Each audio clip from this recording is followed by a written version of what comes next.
দুইজন সম্মানিত লেখক বৃন্দ আছে না নাই? একজন ভালো লিখবে, আরেকজন মন্দ আমলনামা লিখবে। আল্লাহ রাব্বুল আলামিন ফেরেশতাদেরকে দিয়া আপনার জীবনের সব কথাগুলি, কাজগুলি, দৃশ্যগুলি আল্লাহ তাআলা সব কিছু লিখে রাখবেন। তাহলে কয় জায়গায় লিপিবদ্ধ করা হয়? এক নম্বর কোথায়? দুই কাঁধে। ওই ফেরেশতার নাম কি? কিরামান কাতিবিন। এই কথাটা যে কে বলল, কিরামান কাতিবিন এই দুই ফেরেশতার নাম না, এই ফেরেশতা দুইজনের নাম হচ্ছে কিরামান, হচ্ছে সম্মানিত। মনোযোগ দিয়ে শুনবেন, কিছু নিয়ে যাবে। কিরামান শব্দের অর্থ কি? সম্মানিত। কাতিবিন মানে হচ্ছে লেখক বৃন্দ। তাহলে দুইটা একখানে করলে কি হয়? সম্মানিত লেখক বৃন্দ। মোবাইলে কোরআন থেকে দেখবেন।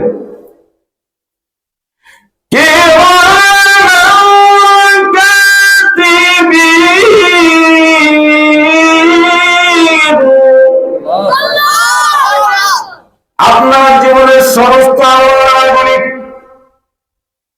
কিরামান কাতিবিন, সম্মানিত লেখক বৃন্দ লিখতেই থাকবে, লিখতেই থাকবে। একটা মুহূর্তের জন্য আপনার আমলনামা কখনো বন্ধ হবে না।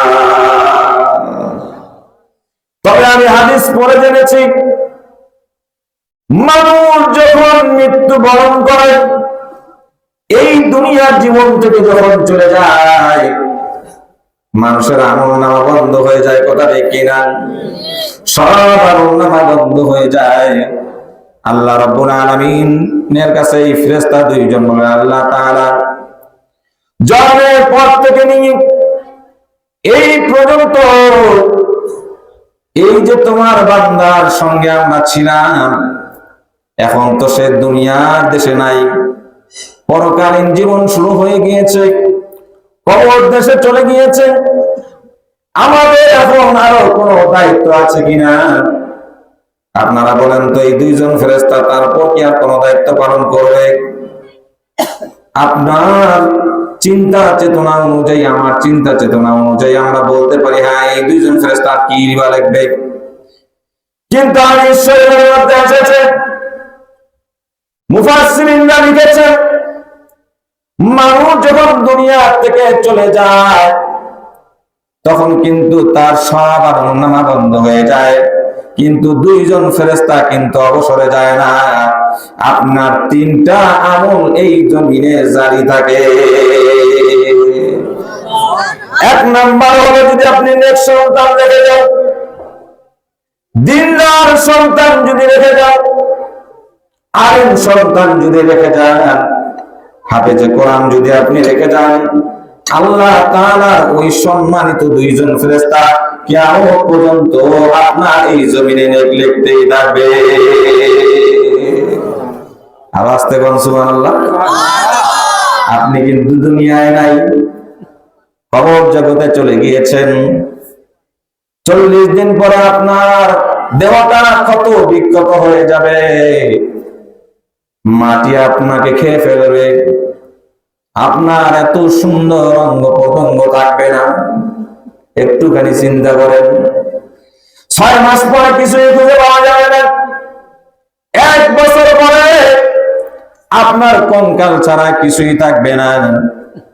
5 বছর পরে আপনার হাড্ডিগুলি মিশে যাবে, হয়তো বা অল্প কয়েকটা হাড্ডি থাকতে পারে।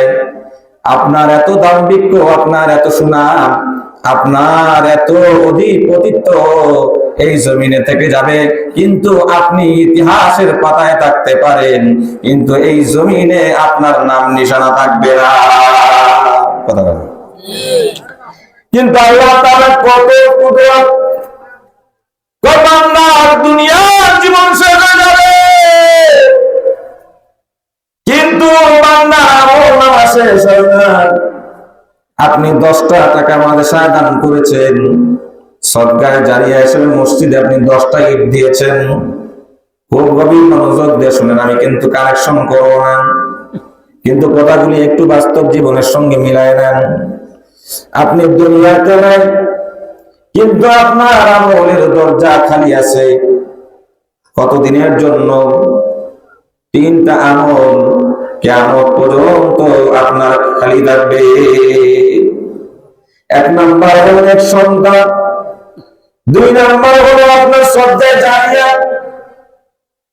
এই পৃথিবীতে মানুষ সরকারি চাকরি করে বেড়ায় 20 বছর 30 বছর, অথবা আপনার মৃত্যুর আগ পর্যন্ত পেনশন দেয়, কথা ঠিক কিনা? আপনি মরে গেলে আপনার হয়তো বা সহধর্মিনী পায়, তারপরে সন্তানরা পর্যন্ত পায়, তারপর বলেন তো দেখি কিয়ামত পর্যন্ত পৃথিবীর কোন সরকারকে আপনার পেনশন দিবে নাকি? ভাইরা আমার, একটু মাথা কাটান, হৃদয়টা নরম করে দেন। আপনি আমি কোন জিন্দেগিতে আছি, কিসের জন্য কি করতেছি? আপনি আমি মাত্র 2 মিনিটের জিন্দেগি। আল্লাহ বলেছেন খামসিনা আলফা সানা মিম্মা তাউদুন। কিয়ামতের দিন যখন মানুষের বিচার কার্যালয় শুরু হয়ে যাবে, একদিনে বিচার কার্যালয় শুরু হয়ে যাবে, ওই একটা দিন লম্বা হবে দুনিয়ার দিনের 50,000 বছরের সমান। কয় বছর ভাই? 50,000। কয়দিন? কয়দিন? পরকালের দিন একদিন, দুনিয়ার দিন হলো 50,000 বছর। আপনি যদি 60 বছর বাঁচেন, ধরে নিলাম আপনি 60 বছর বাঁচছেন, আমি কম্পিউটারে হিসাব করে দেখেছি 50 দিয়া যখন আমি পাওয়ার এক্সেল দিয়া যখন আমি এটাকে কাটছাট করেছি, কনভার্ট করেছি, হিসাব করে দেখেছি যে মানুষটা এই দুনিয়ায় 60 বছর বাঁচলো, পরকালীন জীবনে সে মাত্র 2 মিনিট বাঁচলো। কখনো চিন্তা করছেন? আরে বাপরে বাপ, হ্যান করেঙ্গা ত্যান করেঙ্গা, লাঠি মে গুড় আন্দার করেঙ্গা। একটু শিক্ষিত হইল বগলে যাও যারা কি কথা। আবার যদি বিদেশ থেকে 15 বছর পর সুটকেস বিটকেস আনে, ওর লোকে কোথায় কম যায়? কয়টা টাকা হইলে ও পারে না। এই যে কি, এটা কি, এটা মোল্লাবাড়ি নাকি? ও পারে না এই মোল্লাবাড়ি পুরোটাই কিনে ফেলাইতে। কি ভাই বানায় বলতেছি, মানে এরকম 2-1টা লোক নাই? সবাইকে বলতেছি না, 2-1টা লোক আছে। আরে ভাই আপনি চিন্তা করেন, মাত্র 2 মিনিটের বইয়ে আপনার মাত্র 2 মিনিটের জিন্দেগি, মাত্র 2 মিনিটের জীবন, যেখানে চিরস্থায়ী থাকা লাগবে, ওই দিনটার দরকার আছে না নাই? যেখানে আপনি সারা জীবনের জন্য কিয়ামত পর্যন্ত আপনি পেনশন পাবেন, ওই পেনশনটার দরকার আছে না নাই? সকলে বলেন দরকার আছে না নাই? আর বন্ধুগণ আমার, তাহলে পরকালীন জীবন প্রয়োজন আছে না নাই? তাহলে মানুষ মরে যাওয়ার পরে সব চলে যায়, সব বন্ধ হয়ে যায়, আপনি দুনিয়ায় থাকবেন না। তাহলে আপনি দুনিয়ার থেকে চলে যান। সম্মানিত লেখক ফেরেশতা আপনার জন্য নির্ধারণ করা হয়েছিল, তারা কিন্তু দুনিয়ার থেকে চলে যাবেন। আপনার জন্য সদকায়ে জারিয়ার যে নেকগুলি আছে, নেক সন্তানের নেকগুলি যা আছে, তারপরে দিনের জন্য যা কিছু আপনি করেছেন, ওগুলো কিয়ামত পর্যন্ত আল্লাহ তাআলা তাদেরকে নেক লেখায় থাকবে। এই জন্য একটু মাথা কাটাইতে হবে বন্ধু, খুব গভীর মনোযোগ দিয়ে কথাগুলি শুনতে হবে। বেশি আপনাদের বিরক্ত করব না বন্ধুগণ। এই দুনিয়ার জিন্দেগিতে আমরা কেউ থাকবো না। যে কথা দিয়ে শুরু করছিলাম, কোরআন সবাই শুনবে না, 2 শ্রেণীর লোক। একদল কোরআন শুনবে, কোরআনের উপদেশগুলি মেনে নিবে, কোরআনের জীবন পরিচালনা করবে, কোরআন দিয়ে সংবিধান মানবে, কোরআনের জন্য রক্ত দিবে, কোরআনের জন্য জীবন দিয়া দিবে, কোরআনের জন্য ঘর বাড়ি ছাড়বে, কোরআনের জন্য লাঞ্ছিত বঞ্চিত হবে, কোরআনের জন্য সমাজ থেকে তাদের তাড়াই দিবে।